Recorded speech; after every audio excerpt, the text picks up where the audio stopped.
this was the differential equation for the energy eigenstates phi, supposed to be normalizable functions.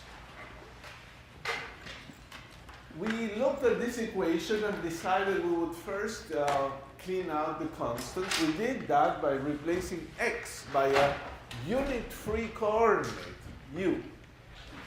For that, we needed a constant that carries units of length, and that constant is given by this combination of the constants of the problem, h bar, m, and omega, the frequency of the oscillator.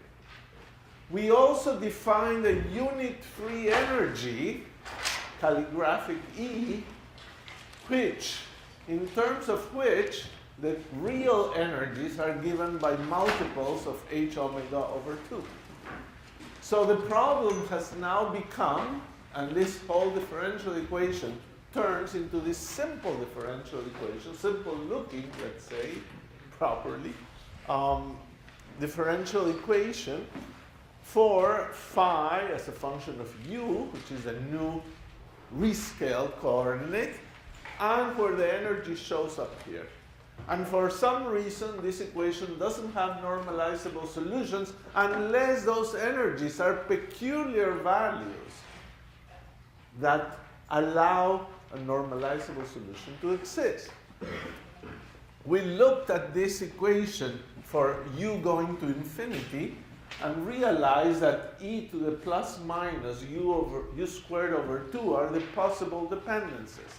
So we said, without loss of generality, that phi could be written as some function of u to be determined times this exponential. And we hope for maybe a function that may be a polynomial, so that the dependence at infinity is governed by this factor. So with this ansatz for the function phi, we substitute back into the differential equation. Now the unknown is h. So you can take the derivatives and find this differential equation for h, a second order differential equation. And that's the equation. It may look a little more complicated than the equation we started with, but it's much simpler actually. There would be no polynomial solution of this equation, but there may be a polynomial solution of the second equation.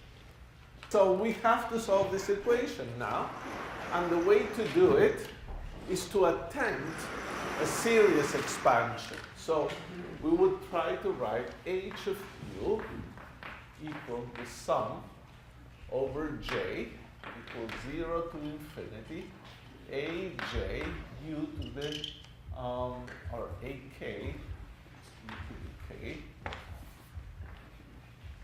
k equals 0 to infinity. Now, one way to proceed with this is to plug this expansion into the differential equation. You will get three sums, you will have to shift indices. It's kind of a little complicated. Actually, there's a simpler way to do this, in which you think in the following way.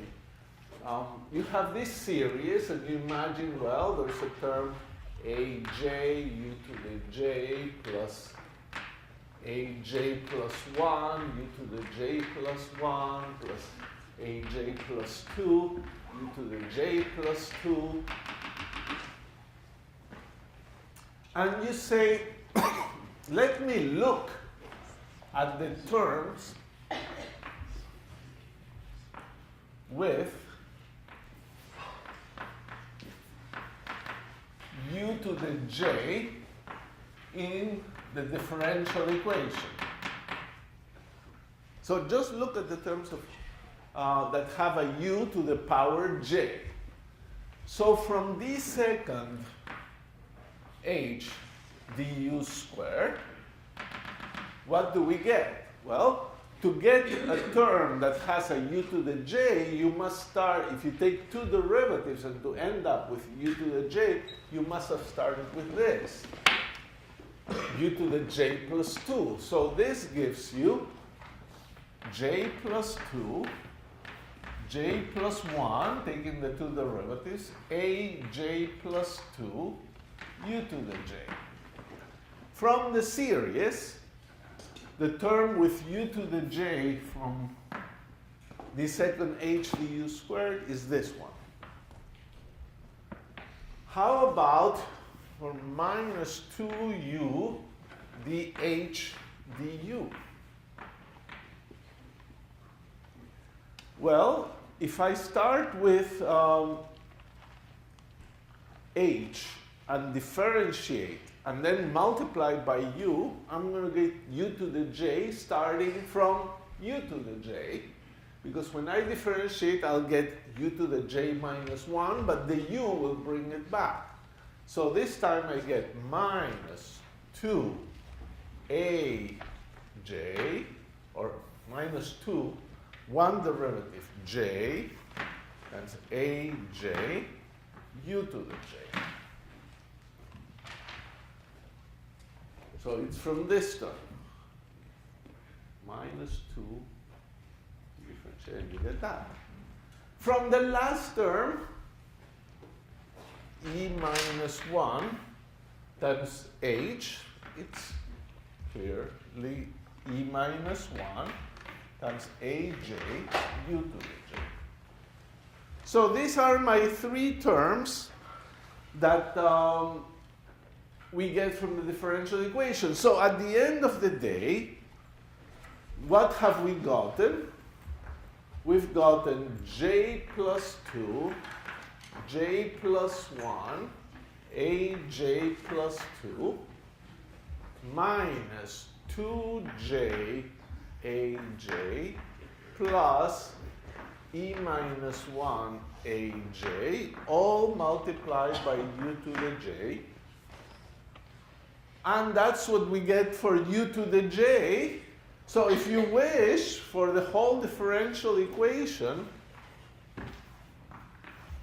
all of the differential equation, you get the sum from j equals 0 to infinity of these things. And that should be equal to 0. So this is the whole left-hand side of the differential equation. We calculated what is the term u to the j, and well, there will be terms from u to the 0 to u to the infinity. So that's the whole thing.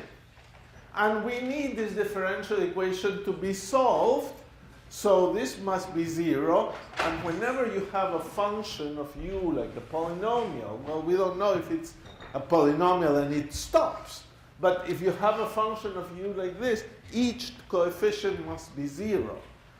Therefore, we have that j plus 2 times j plus 1 times a j plus 2 is equal to 2j plus 1 minus e aj. I set this whole combination inside brackets to 0. So this term is equal to this term and that term on the other side. You get a plus 2j, a plus 1, and minus e. So basically, this is a recursion relation. aj plus 2 is equal to 2j plus 1 minus e over j plus 2, j plus 1 times aj.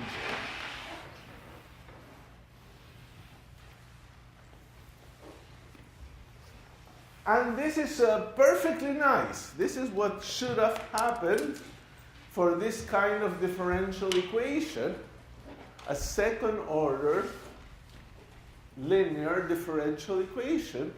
We get a recursion that jumps one step. That's very nice. And this should hold for j equals 0, 1, 2, all numbers. So when you start solving this, there's two ways to solve it. You can decide, okay, let me assume that you know a0. You give it. Give a0. Well, from this equation, from A0, you can calculate A2. Then from A2, you can calculate A4, and successively. So you get A2, A4, all those, and this corresponds to an even solution of the differential equation for H, even coefficients, even solution for H. Or, given this recursion, you can also give A1, give it, and then calculate A3, A5, and those would be an odd solution. So you need two conditions to solve this. And those conditions are A0 and A1, which is the same as specifying the value of the function h at 0, because the value of the function h at 0 is A0, and the value of the derivative of the function at 0, which is A1. No, h of mu is A0 plus A1u plus A2u squared.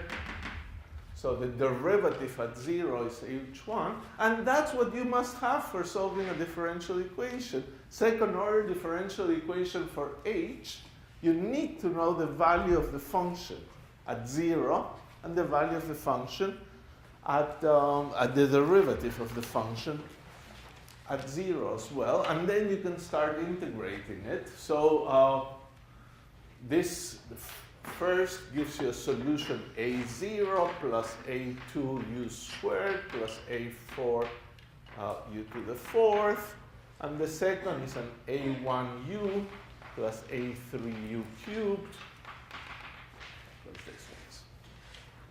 So all looks pretty much okay.